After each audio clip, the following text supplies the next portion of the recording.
എത്രയോ സിനിമകൾ ഡീഗ്രേഡിങ് നടപ്പുണ്ട്. ഇവരുടെ മെമ്പേഴ്സിൻ്റെ ഒരു സിനിമ തന്നെയാണ്, ഏതെങ്കിലും ആയിക്കോട്ടെ സിനിമ, അസോസിയേഷൻ്റെ സൈഡിൽ നിന്ന് എന്തെങ്കിലും ഒരു ഇതിനെപ്പറ്റി എന്തെങ്കിലും ഒരു ഇത് ചെയ്തിട്ടുണ്ട്. ഇല്ലെന്നുണ്ടെങ്കിൽ അത് വേറൊരു കാര്യം പറയാം. ഇപ്പോൾ ഈ ഇറങ്ങുന്ന സിനിമകളെല്ലാം ഇപ്പോൾ 1-2 ദിവസത്തിനുള്ളിൽ ഇവിടെ പല ഇതിലോട്ട് വന്നിട്ടുണ്ട്. ഞാനത് എടുത്ത് പറയണില്ല, ഏതിലാണ് വന്നതെന്ന് അറിയില്ല. സിനിമയുടെ ലിങ്ക് വരുന്ന കാണുന്നുണ്ട്. ഇവർ ഇതുവരെയും അതിനെപ്പറ്റി എന്തെങ്കിലും സംസാരിച്ചിട്ടുണ്ടാവും. ഗവൺമെൻറ് അപ്രോച്ച് ചെയ്യാമല്ലോ.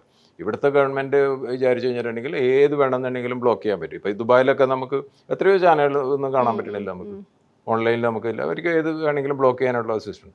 ഇവിടെ എന്തുകൊണ്ട് ബ്ലോക്ക് ചെയ്യണമെന്നില്ല? ഇത് പ്രത്യേകിച്ച് നമ്മുടെ സിനിമ ഇപ്പം ഈ രേഖാചിത്രം തന്നെ ഇറങ്ങി കഴിഞ്ഞിട്ട് എൻ്റെ അടുത്ത് പല ആൾക്കാരും നമ്മുടെ അടുത്ത് പറഞ്ഞു നല്ല സിനിമയാണ്, നമ്മൾക്ക് പിന്നെ ഇന്നതിലാണ് കണ്ടത്, വീട്ടിൽ തന്നെ ഇരുന്നാണ് കണ്ടതെന്ന് പറയുമ്പോൾ ഒരു മടിയില്ല പറയാനായിട്ട്.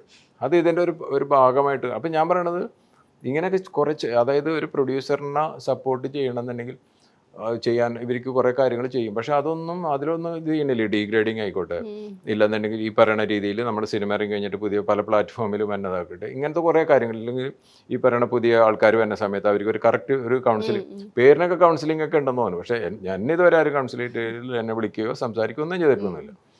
ഇപ്പം ഞാൻ എത്രയോ ഡയറക്ടർമാരോട് ഈ ഡയറക്ടർ നല്ലതാണെന്ന് മോശമായെന്ന് ആരും എൻ്റെ അടുത്ത് പറഞ്ഞിട്ടില്ല. അപ്പോൾ ഇതൊക്കെ ഇവർ ചെയ്യേണ്ടതാണ്. എന്തുകൊണ്ട് ചെയ്യണമെന്ന് എനിക്കറിയില്ല.